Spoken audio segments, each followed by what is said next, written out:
Greetings to all. Welcome to Future of this Academy. Today we are going to see the daily current affairs of 29th August. So today we are going to discuss the topics are India and Russia sign a working plan to handle emergencies. So which comes under GS2 International Relations. Next, India signs repeat order for 73,000 SIG 716 rifles, deliveries by 2025 in. So which comes under same GS2 international relations. Next, wanted a strategy to turn climate research into disaster management. So which comes under GS3 paper under disaster management. Next, high amount of microplastics in India personal care products. So we have to know under GS2 social justice. Next, Pradhan Mantri Jan Dhan Yojana, which we have to know under scheme. Next, editorial analysis, and finally the international organization topic. So first topic is about India and Russia sign a working plan to handle emergencies. So why it is in news? India and Russia signed a working plan for a joint commission on emergency management for 2025 to 26, focusing on space monitoring, disaster response, and training. This agreement builds on past collaboration and aims to enhance bilateral cooperation in emergency preparedness and response, with the next meeting scheduled in India. So with this, we have to know India-Russia Emergency Management Cooperation. So under this, we'll be seeing the working plan agreement first. India and Russia signed a working plan for joint Russian-Indian Commission on cooperation in emergency management for 2025 to 26. The agreement was signed by Union Ministry of State for Home Nityanand Rai and Russian Minister for Civil Defense, Emergencies and Elimination of Consequences of National Disasters. Next, their historical context. The agreement follows previous collaborations, including the Intergovernment Agreement from December 2010 and establishment of Indo-Russian Joint Commission for Cooperation in 2013. Next, the first meeting of the commission took place in New Delhi in 2016. Next, the areas of cooperation. In under areas of the cooperation, first we'll be seeing the space monitoring technologies. Next, disaster response experience.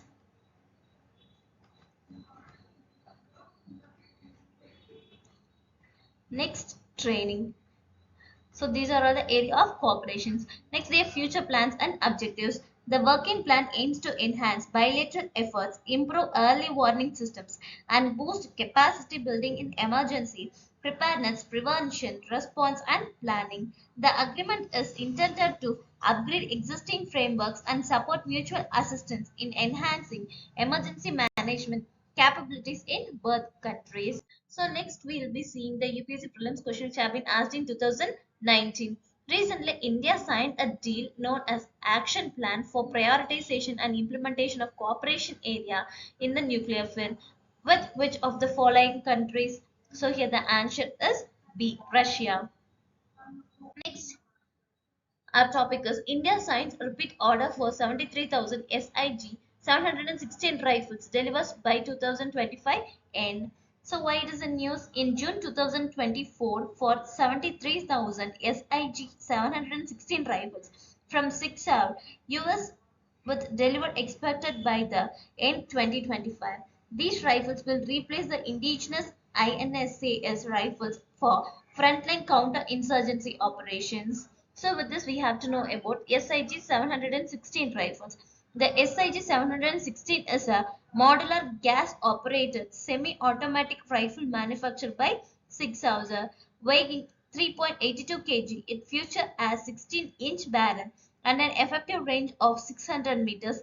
Designed for reliability and versatility, it is equipped with free-floating handguard, adjustable stock and Picatinny rail for accessories. The rifle utilizes a short-stroke piston system, enhancing its durability and perform under various conditions. Compared to the INSAS rifles, the SIG 716 offers improved accuracy, reliability, and modern features, making it suitable for both standard and counter-insurgency operations. It has been adopted by several military forces globally for its robust performance. So with this, we have the UPSC prelims mains question which have been asked in 2019.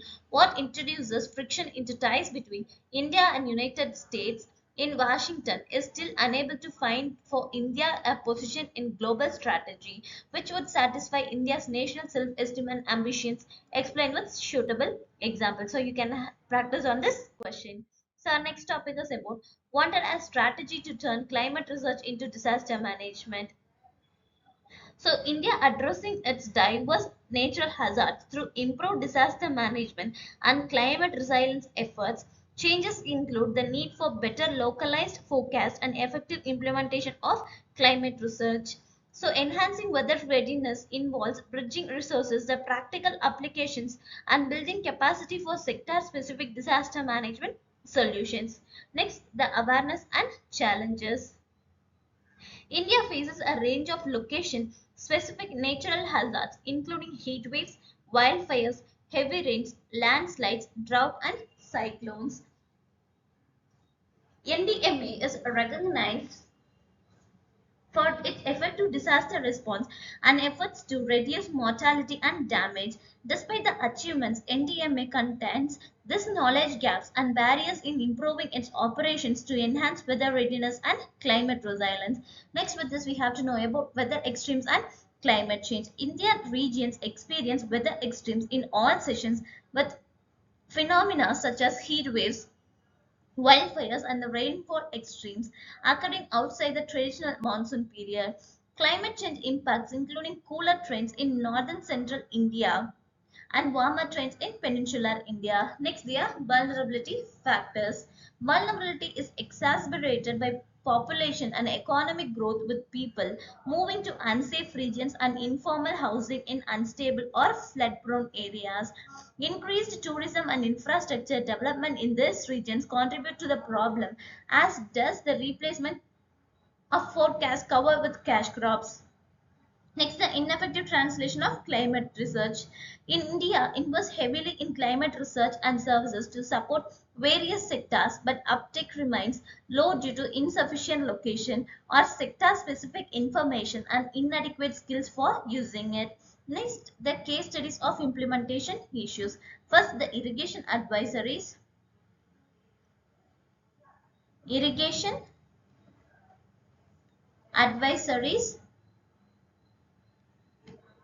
Weather forecasts are used to provide farm-scale irrigation advice which can save up to 30% of water without affecting the crop yield. Next, the urban flood prediction.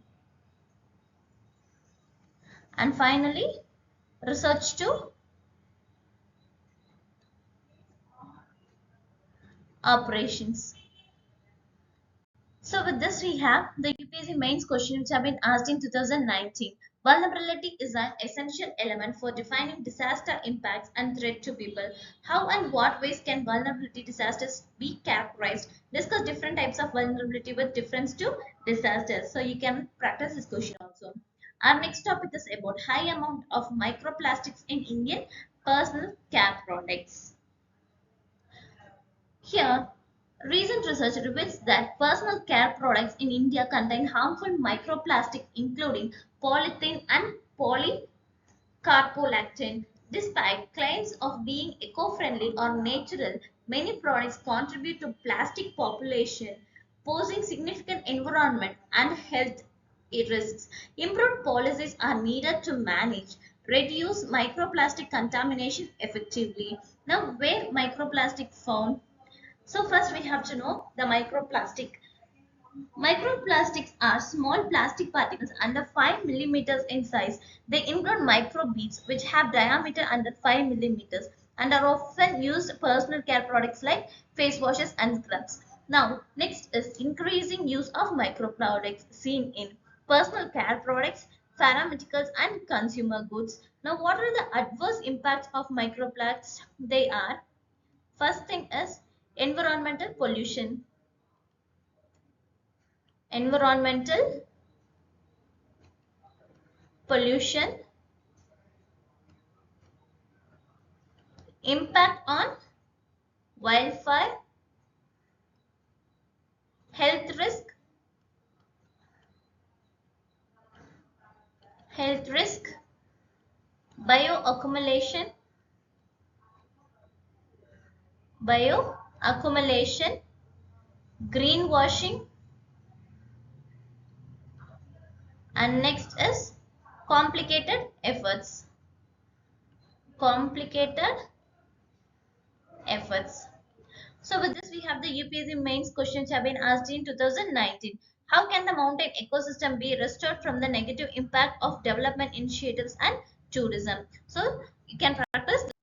So our next topic is about editorial analysis. So editorial analysis, our topic today is sharpening India's anti-tuberculosis fight. So what is the context here first? This article discusses India's ongoing battle against tuberculosis, which accounts for over a quarter of the global TB burden. It emphasizes the need for shorter, more effective treatments for drug-resistant TB, improved diagnosis method, and innovative approaches to early decision for the goal of TB elimination. Next, tuberculosis, a persistent challenge. Tuberculosis remains a global health concern, with India bearing over 25% of world's TB cases. Despite progress driven by political commitment, eliminating TB requires innovative solutions and improved use of existing technologies. Next, the current treatment regimens and challenges. Existing treatments for drug-resistant TB are long and difficult, with patients needing 13 to 14 tablets daily for shorter regimes, 9 to 11 months, or 4 to 5 tablets daily for longer regimes. These treatments are physically and mentally taxing, with severe side effects such as hearing loss and psychosis. The extended duration of treatment leads to jobless, pushing families into poverty, highlighting the need for more effective regimes. Next, what are all the importance of proactive screening here? So the importance of proactive screening here is early and accurate diagnosis is essential for the patients. Also, the multi-disease focused screening device can help detect TB cases early even in individuals without typical TB symptoms. The National TB Prevalence Survey shows that 42.6% of cases were detected through the chest x-rays, and with many have otherwise been missed. Portable X-ray machines equipped with AI-driven tools can help reduce delays in TB diagnosis, especially in remote and under-resourced areas. Now, the current status of TB in India. So the current status of TB in India is first is incidence rate. As 2022, the incidence rate of TB in India was reported at 199 cases per 100,000 population, a decline from 237 per lakh population in 2015. So this reflects a 16% decrease in new TB cases since 2015. Next, prevalence. The estimated prevalence of tuberculosis infection among individuals over 15 years of age was around 31% according to the national survey conducted from 2019 to 21. Next, the global contribution under us. India accounted for approximately 26% of the global incidence of TB cases in 2020. In that year, India also represented 38% of global TB deaths among HIV negative individuals. Next, mortality rate.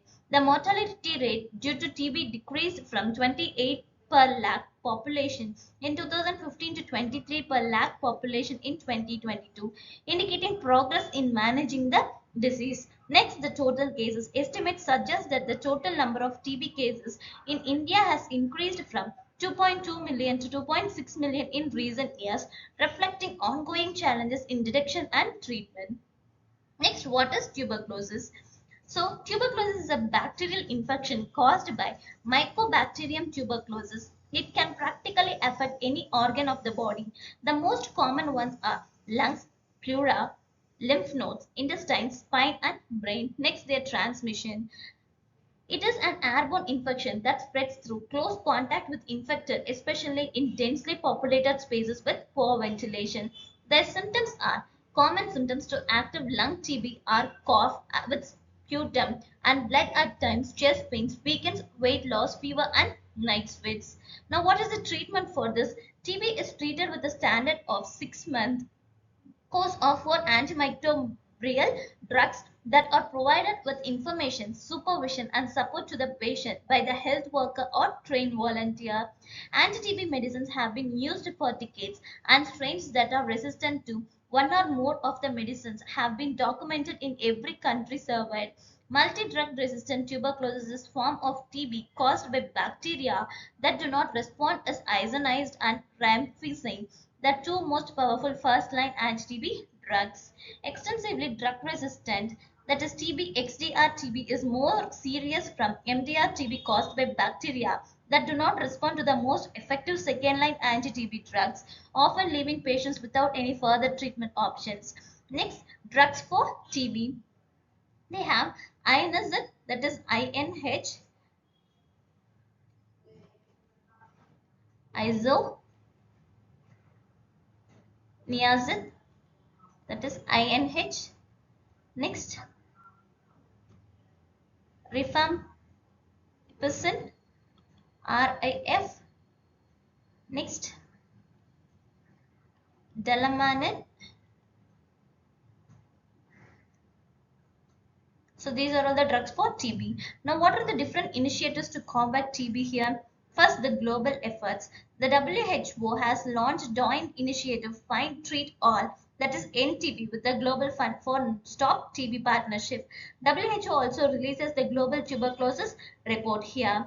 Next, the Global Plan to End TB 2023 to 2030. It is the plan for ending TB as a public health challenge by 2030. The End TB strategy builds on this, significantly expands the scope of efforts in the context of United Nations Sustainable Development Goal 3.3. Next, what are the India's efforts here?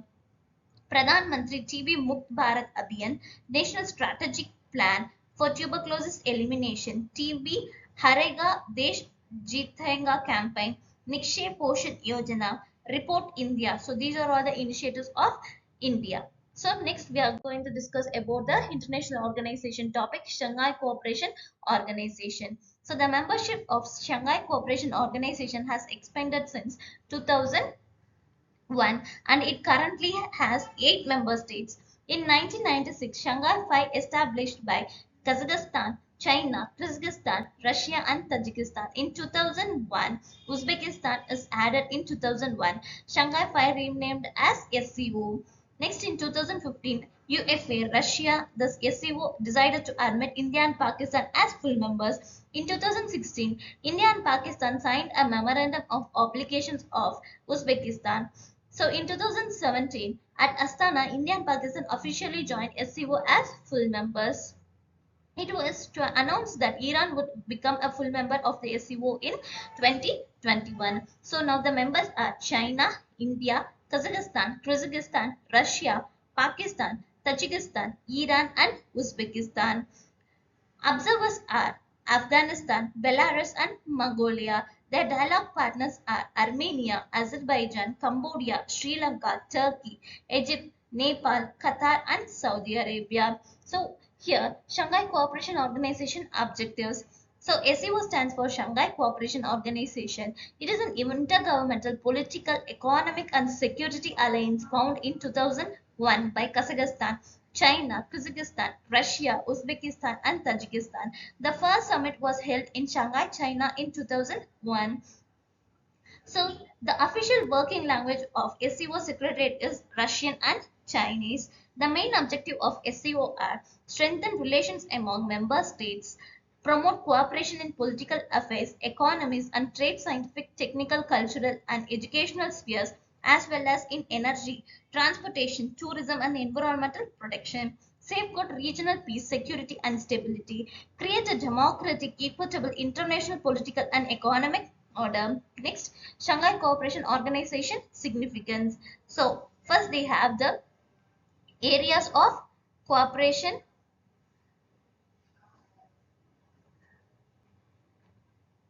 accommodating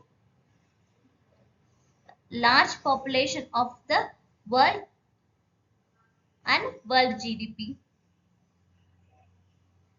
Next, strategic significance: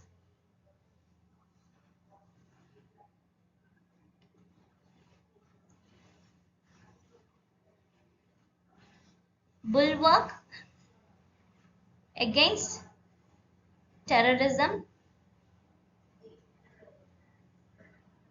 and drug trafficking. Next, comparison with